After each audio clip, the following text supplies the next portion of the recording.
สวัสดีค่ะพ่อแม่พี่น้องสวัสดีFCทุกท่านเนาะค่ะกลับมาพบมาพอกับเจตาพารวยอีกเนาะค่ะในทางช่อง YouTube มื้อนี้เจตาจะวางแนวทางคลิปนี้ค่ะคลิปนี้เป็นแนวทางของฮานอยค่ะรูด3น้อยในช่องของเจตารูด3น้อยฮานอยออกทุกมือเนาะค่ะจะมีรอบพิเศษ5 โมงครึ่งปกติ6 โมงครึ่งแล้วก็ VIP 1 ทุ่มครึ่งค่ะทางช่องของเจตาแล้วก็จะมีหาเซียนเนาะค่ะมีหาท่านมีเจปากแดงอสมใจอน้อยนำโชคแนวทางพ่อเก่งแล้วก็เจตาพารวยค่ะคลิปแนวทางของฮานอยของเจตารูด3น้อยเนาะค่ะ FC ใหม่ที่ผ่านมาเห็นเนาะค่ะหรือ FC เก่าก็อย่าลืมกดกระดิ่งแจ้งเตือนเนาะคลิป5น้อยของเจตาพารวยเนาะค่ะถ้ายังบ่ทันกดติดตามก็ฝากกดติดตามค่ะถ้าชอบเนาะถ้าบ่ชอบก็ผ่านไปค่ะชอบก็จัดขัดก็ผ่านมาเบิ่งแนวทางของเจ๊ปากแดงค่ะเป็น5น้อยรูด3น้อยเนาะค่ะของประวัติเพิ่นมื้อวานนี่ค่ะ20ก็เข้าไปอยู่รอบนึงเนาะค่ะเจ๊ปากแดงก็ยังบ่ทันหลุดเนาะเพิ่นก็เข้าอยู่เข้าไปรอบพิเศษค่ะ2ตัวบน19705ล่างเนาะเพิ่นเข้าไป79ห้าน้อยออก97เนาะค่ะออกตัวกลับ2ตัวก็ยังถือว่าเดินอยู่เนาะค่ะเข้าไปรอบนึงอยู่ค่ะของเจ๊ปากแดง FC ของเพิ่นผู้ใดยังติดตามเจ๊ปากแดงอยู่เนาะค่ะพิจารณาเอาแคปหน้าจอแนวทางใหม่มื้อนี้วันที่21เนาะค่ะวันที่21ของเจ๊ปากแดงไปใหม่ไปต่อค่ะกราบขอบคุญขอบคุณเจ๊ปากแดงหลายๆเด้อค่ะที่ให้แนวทางมาวางทางช่องเนาะกราบขอบพระคุณเป็นอย่างสูงค่ะเจ๊ปากแดงรูด3น้อยค่ะวิ่งรูดเพิ่นให้มา8กับ1ค่ะ2ตัว4หาง81801617เบิ้ล8811ค่ะ3ตัว3หาง8171801717วิ่งรูดเด่น8ร่อง1 2ตัวค่ะเน้น2หาง8017 3ตัวเน้นหางเดียว180ค่ะแคปหน้าจอค่ะใครจะไปต่อกับเจ๊ปากแดงเนาะค่ะวันที่21มื้อนี้แนวทางของเจ๊ปากแดงค่ะชอบก็จัดขัดก็ผ่านเนาะหลุด3น้อยมาไปต่อค่ะไปต่อเป็นของอสมใจเพิ่นก็เข้าไปรอบนึงคือกันค่ะเป็นรอบของปกติเข้าไป72เนาะค่ะบน72ล่าง01รอบปกติเข้าบน2ตัวค่ะ72ก็ถือว่าเข้าไป1รอบเนาะค่ะเข้าไปบนเข้าไป1รอบอยู่ค่ะสมใจกราบขอบบุญขอบคุณสมใจหลายๆเด้อค่ะที่ให้แนวทางมาวางทางช่องเนาะกราบขอบพระคุณเป็นอย่างสูงค่ะมาไปต่อกันมื้อนี้ค่ะ5น้อยออกทุกวันเนาะมี3รอบค่ะในช่องของเจตาสมใจค่ะรูด3น้อยเพิ่นให้มาวันที่21มื้อนี้วิ่งรูดค่ะ9กับ1 9กับ1 2ตัว4หางค่ะ93 94 14 15เบิ้ล99 11 3ตัวค่ะ3หาง914141 141 193วิ่งรูดเด่นตัวนึงค่ะเด่น9ร่อง1วงกลมให้ตัวเดียวเนาะค่ะ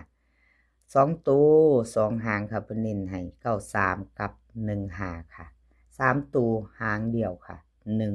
193แคปหน้าจอค่ะใครจะไปต่อกับสมใจแคปหน้าจอค่ะแล้วไปต่อเนาะแคปหน้าจอแล้วไปต่อแนวทางพ่อเก่งแนวทางพ่อเก่งก็เข้าไปคือกันอยู่ค่ะ1รอบเข้าไปอยู่ค่ะเป็นรอบปกติ2772เนาะเพิ่นเข้าไปตัวกลับ3ตัว372เข้าไป27ค่ะ ล่าง01รอบปกติของวันที่20เนาะค่ะแนวทางพอเก่งกับเขาไปอยู่กราบขอบุญขอบคุณพอแนวทางพอเก่งเด้อค่ะที่ให้แนวทางมาว่างทางช่องเนาะกราบขอบคุณเป็นอย่างสูงรูด3น้อยค่ะไปต่อมือนี้ค่ะวิ่งรูด4กับ2ตัว4หางค่ะ42 43 26 27เบิ้ล44กับ22 3ตัว427 2 42 426วิ่งรูดค่ะเด่นทอกัน42วงกลมให้ทอกัน2ตัวค่ะ43กับ27 3ตัว427ค่ะแนวทางพ่อเก่งเอาแคปหน้าจอค่ะใครจะไปต่อกับเพิ่นรูด3น้อยเนาะค่ะรอบพิเศษรอบปกติรอบ VIP ค่ะ3น้อยช่องเจตาไปต่อค่ะไปต่อหาน้อยของเจตาค่ะของเจตาหลุดเด้อค่ะหลุดแนวทางเจตาหลุดกับขอโทษขออภัย FC เนาะค่ะไม่เดินไม่เข้าเนาะ3น้อยก็บ่เข้าจักรอบชัดเจนหลุดก็คือหลุดเนาะค่ะกับขอโทษขออภัย FC ไปใหม่ไปต่อมื้อนี้ค่ะไปต่อพิจารณากันใหม่กับแนวทางของเจตาแนวทางหาน้อยเนาะค่ะรูด3น้อยเอาวิ่งรูดค่ะ3กับ5 2ตัว4หางค่ะ31 30 51 58เอา57 58ค่ะเบิ้ล33 55 3ตัว4 3หางค่ะ357 530 358วิ่งรูดเด่นทอกันเด้อค่ะเจตาให้3กับ5เน้น30กับ58 3ตัว1หางค่ะ530เอาแคปหน้าจอค่ะใครจะไปต่อกับเจตาผ้ารวยเลขทุกตัวเอามาวางเพื่อเป็นแนวทางค่ะโปรดใช้วิจารณญาณในการรับชมเนาะค่ะมีเขามีหลุดขออภัยค่ะถ้าแนวทางบ่เดินบ่เขาเนาะมาไปไม่รุ่นกันเบิ่งไม่มือนี้เนาะค่ะวันที่21ไปต่อรุ่นไม่ไปไม่มือไม่แล้วนะคะพี่น้องมาไปต่อกับอน้อยนำโชคค่ะไปต่อกับอน้อยนำโชคไปต่อกัน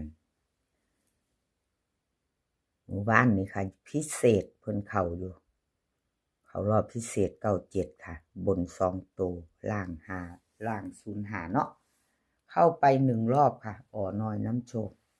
ก็ถือว่าเดินอยู่เนาะค่ะพี่น้องยังเข้าอยู่3รอบเข้าไปรอบนึงอยู่5น้อยมีทุกมือเนาะพิเศษ97ตัวเน้นตัวเจาะพ่นพร้อมเด้อค่ะตัวเน้นตัวเจาะเข้า3ตัวน้ำ397บ่แม่น197ค่ะน่าจะเป็น1เนาะพี่น้องเนาะ97มั้ยตรงๆเนาะตัวเน้นตัวเจาะเพิ่นก็เป็น197เนาะเข้าไปรอบนึงค่ะอน้อยนำโชคมาไปต่อมือนี่ค่ะวันที่21กับขอบุญขอบคุณอน้อยนำโชคค่ะที่ให้แนวทางมาวางทางช่องกับขอบพระคุณเป็นอย่างสูงรูด3น้อยค่ะอน้อยนำโชควิ่งรูด5กับ2ค่ะ2ตัว4หาง51 50 29 28เบิ้ล55 22ค่ะ3ตัว3หาง528 250 251วิ่งรูดเด่น5ตัวเดียวค่ะร่อง2ตัวเน้น2หาง50 28 3ตัวหางเดียว528เอาแคปหน้าจอค่ะใครจะไปต่อกับอน้อยนำโชคเนาะพิจารณาอีกมือนี่3น้อยค่ะรูด3น้อยคลิปนี้ขอให้พี่น้องโชคดีครับรูด3น้อยมือแรงเนาะค่ะขอให้มีความสุขขอให้สุขภาพร่างกายแข็งแรงกันทุกคน เดินทางไปไสก็ขอให้ปลอดภัยค่ะ เดินทางไปขอให้มีโชคกลับมาขอให้มีชัยคลิปหน้าพ้อกันใหม่ค่ะ คลิปนี้ก็สวัสดีค่ะ